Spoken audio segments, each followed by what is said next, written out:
సమయాన్ని బట్టి మీకు వందనాలు స్తోత్రాలు ప్రభావ.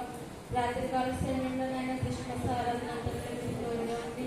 అంతా మంచిగా జరిగించినందుకు మీకు వేలాది వందనాలు స్తోత్రాలు ప్రభావ. ఉదయకాల సమయంలో కూడా మీ సన్నిధిలో చేరినైనా మేమందరినీ స్తుతించుకుని ఆరాధించుకునే గొప్ప భాగ్యాన్ని మీరు మాకు అనుగ్రహించినందుకు వందనాలు స్తోత్రాలైనా. ఇంతవరకు నేను పాటలతో స్తుతించి దేవానికి స్తోత్రాలు ప్రభావ. ఇప్పుడు నైనా ఆరాధనలో మీ వాక్యంలోకి వెళ్ళించండిగా నైనా. ఆయన ఆరాధన అంతట్లో మీరు తోడుగా ఉండి నైనా మా హృదయాలను తట్టండి ప్రభావానికి స్తోత్రాలు వందనాలు ప్రభావ.